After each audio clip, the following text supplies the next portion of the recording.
റമദാൻ വ്രതാരംഭത്തിന് ദിവസങ്ങൾ മാത്രം ബാക്കി നിൽക്കെ ഒമാനിലെ വിപണികളൊക്കെ കൂടുതൽ സജീവമാവുകയാണ്. പുതിയ ഓഫറുകളും സമ്മാനങ്ങളും ഒക്കെയാണ് ഹൈപ്പർ മാർക്കറ്റുകളും വ്യാപാര സ്ഥാപനങ്ങളും ഉപഭോക്താക്കളെ ഇതൊക്കെ കാണിച്ചാണ് സ്വീകരിക്കുന്നത്. പരമ്പരാഗത ഉൽപ്പന്നങ്ങൾ വിൽക്കുന്ന സൂഖുകളും സജീവമാണ്. റമദാൻ വ്രതാരംഭത്തിന് രാപ്പകലുകൾ മാത്രം ശേഷിക്കുമ്പോൾ വിശ്വാസികൾക്കും സന്ദർശകർക്കും എല്ലാവിധ സൗകര്യങ്ങളും ഉറപ്പാക്കുകയാണ് ഒമാനിലെ വ്യാപാര സ്ഥാപനങ്ങൾ. പ്രത്യേക വിലക്കിഴിവും കാറുകൾ അടക്കമുള്ള സമ്മാനങ്ങളുമാണ് പ്രധാന ഓഫറുകൾ. രാജ്യത്തുൽപാദിപ്പിക്കുന്ന പ്രാദേശിക പഴങ്ങളും പച്ചക്കറികളും കൃഷിയിടത്തു നിന്നും നേരിട്ട് വിപണിയിലെത്തിച്ചാണ് പലരുടെയും കച്ചവടം. മാത്രമല്ല, കുറഞ്ഞ വിലയിൽ ഉപഭോക്താക്കൾക്ക് ഇവ ലഭ്യമാക്കാനും കഴിയുന്നുണ്ട്.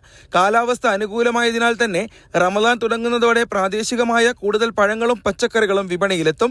വ്യാപാര സ്ഥാപനങ്ങളിലും ഷോപ്പിംഗ് മാളുകളിലും തിരക്ക് വർദ്ധിച്ചു. പാനീയങ്ങൾ, ശീതീകരിച്ച ഭക്ഷണങ്ങൾ, ഫ്രഷ് ഉൽപ്പന്നങ്ങൾ, പലചരക്ക് സാധനങ്ങൾ എന്നിവയ്ക്കെല്ലാം വൻ ഡിമാൻഡുണ്ട്. അവശ്യ സാധനങ്ങൾക്ക് പ്രത്യേക വിലക്കിഴിവ് പ്രഖ്യാപിച്ചത് ഉപഭോക്താക്കൾക്ക് ആശ്വാസമാണ്.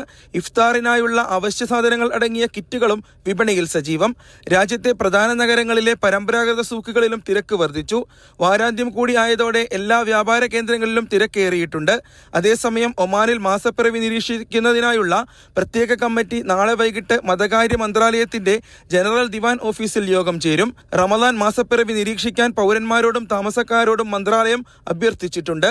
മാസപ്പിറവി ദൃശ്യമായാൽ ഉടൻ തന്നെ ബന്ധപ്പെട്ട അധികാരികളെ അറിയിക്കണമെന്നും മന്ത്രാലയം ആവശ്യപ്പെട്ടു. Mathrubhumi news, Muscat.